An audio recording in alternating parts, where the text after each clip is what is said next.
lip balm ini nih yang konon katanya bisa bikin bibir kita nggak kering dan tetap lembab. Ada lagi nih, BB cream yang konon katanya bisa bikin wajah kita cerah dan bersinar. Ada lagi satu lagi, hand and body lotion supaya badan kita juga ikutan cerah dan nggak kering dan tetap bersinar. Eits, jangan salah, produk perawatan tubuh tadi gak cuma dipakai sama perempuan aja loh. Zaman sekarang nih, cowok-cowok alias pria-pria alias para laki-laki juga menggunakan produk perawatan tubuh tersebut supaya makin kece. Dan hal tersebut juga nih digunakan oleh beberapa pihak sebagai celah bisnis.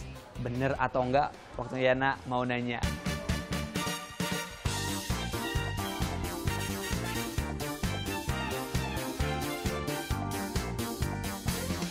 Siapa coba yang gak mau punya penampilan yang enak dipandang mata? Mau perempuan atau laki-laki pasti punya keinginan yang sama. Makanya berbagai cara dilakukan, termasuk oleh para pria.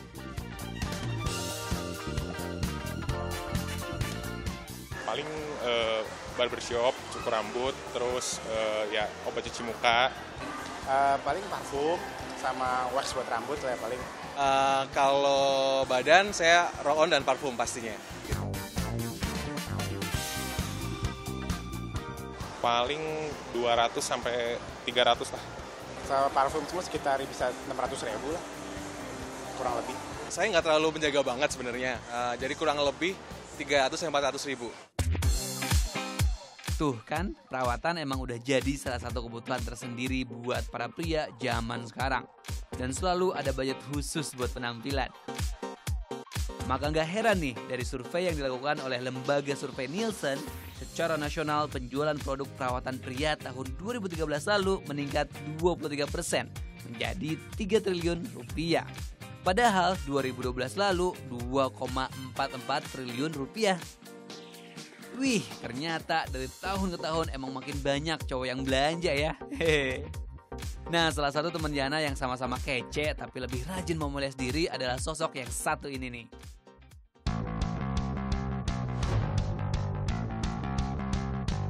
Usianya kini 25 tahun. Soal penampilan teman Yana yang ini nih jelas naruh perhatian lebih.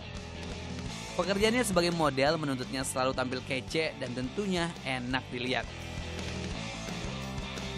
Nah Bob nih, gue mau nanya nih, kalau dengan pekerjaan lo yang sekarang dan segala macamnya itu ya, kalau lo cara merawat diri dan perawatan untuk penampilannya itu pakai apa aja sih? Gue punya vitamin buat wajah gue tambah kinclong dan pastinya bebas dari jerawat ya. Nggak lupa ini nih ya buat rambut. Gue tetap harus ada wax. Gue juga nggak lupa pakai body butter. Jadi biar ngerawat kelembapan kulit lo dan tambah kinclong. Jadi nggak hanya perempuan aja nih yang perlu pakai body butter. Laki-laki pun perlu, biar halus kayak kulit gua. Nah dengan segala produk perawatan ini dan segala bentuk treatment perawatan itu setiap bulannya, lo sendiri ngabisin berapa duit sih Bob? Kira-kira makan budget 3 jutaan lah minimal. 3 juta? Minimal ya, itu di luar jangkauan juga. Kalau misalnya ada budget yang saya harus keluarkan lebih, why not buat penampilan. Beuh, total dana yang disediain aja sampai segitu sebulan. Semuanya demi penampilan yang lebih kece. Beda banget sama Yana yang perawatannya ala kadarnya.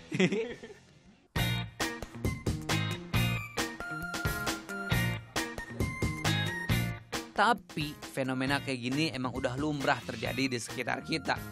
Usut punya usut, ini terjadi karena ada pergeseran standar sosial. Wah, gimana tuh? Daripada so tahu, mending Yana tanya sama ahlinya. Nah Mbak Devi, kalau zaman sekarang kan kalau dilihat nih banyak cowok-cowok yang ikut-ikutan dandan dan metroseksual gitu ya Mbak ya. Sebenarnya fenomena apakah yang sedang terjadi saat ini Mbak Devi? Ya, teman-teman laki-laki sekarang yang memang kita lihat jauh lebih apik dalam merawat dan mengelola tubuhnya. Dewasa ini tingkat kompetisi ekonomi yang harus dihadapi oleh laki-laki atau perempuan sama kuatnya.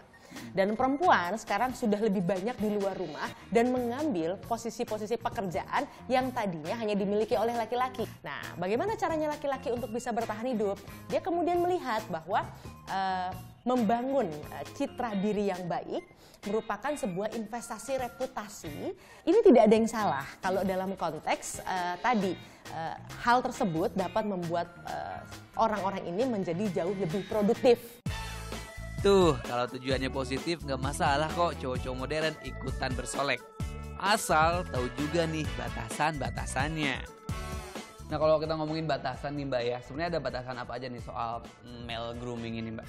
Batasannya pertama ketika ini tetap dalam koridor produktif di mana dengan dia menghabiskan sekian rupiah per bulan berbanding lurus dengan pendapatan dan klien yang dia dapatkan, tentu saja ini menjadi sangat baik. Yang kemudian ini menjadi tidak produktif ketika dibangun di atas hutang. Nah ini yang kemudian menjadi sangat berbahaya. Nah, kebutuhan para pria buat tampil necis ini nih yang dimanfaatkan berbagai pihak buat meraup pundi-pundi rupiah, termasuk industri kosmetik Indonesia.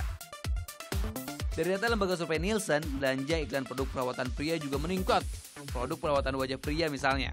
Tahun 2012 lalu belanja iklannya 114 miliar rupiah. Tahun 2013 meningkat 134% menjadi 266 miliar. Gak cuma kosmetik, berbagai usaha jasa mendanani pria pun dibuka. Salah satunya adalah salon khusus pria yang belakangan banyak bermunculan. Celah ini nih yang dimanfaatin betul sama salah satu salon khusus pria yang ada di kawasan SCBD, Jakarta Selatan. Dibuka tahun 2012, salon ini jadi salah satu pilihan merawat diri para pria-pria modern Jakarta. Setiap harinya selalu ada aja cowok-cowok yang nimbrung di sini. Mulai dari sekedar cukur rambut, krimbat, sampai perawatan wajah. Semuanya demi penampilan yang lebih kece.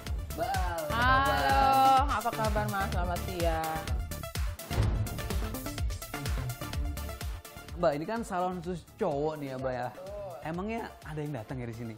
Ya justru kita bikin Ugo Barber ya memang khusus untuk cowok. Karena kalau di salon biasanya mereka kan nggak nyaman karena ditungguin sama cewek-cewek. Kalau di barber itu kan nggak ada ceweknya. Jadi mereka lebih rileks, lebih santai, maunya apa tinggal bilang sama barbernya. Nah, rasa nyaman kayak gini nih yang bikin cowok-cowok betah nongkrong di salon ini. Pengunjungnya berasal dari berbagai usia. Biaya perawatan di sini 100.000 untuk potong rambut, 130.000 untuk rimbat, 70.000 untuk facial, dan 140.000 untuk manicure, pedicure. Tuh kan, perawatan yang ditawarin pun gak kalah sama cewek-cewek.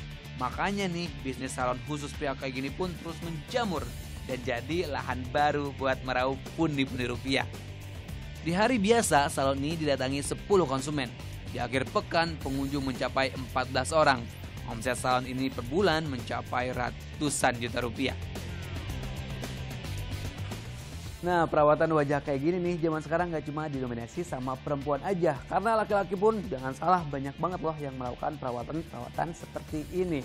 Asal jangan berlebihan dan jangan sampai ngutang demi penampilan. Yang penting bijak. Nah, sekarang masih ada yang mau nanya tapi nggak tahu gimana dan kemana nanyanya. Tenang aja, mention aja ke @yana mau nanya. Nanti yang tanyain karena Yana selalu mau nanya. Yuk Kang, lanjut lagi Kang.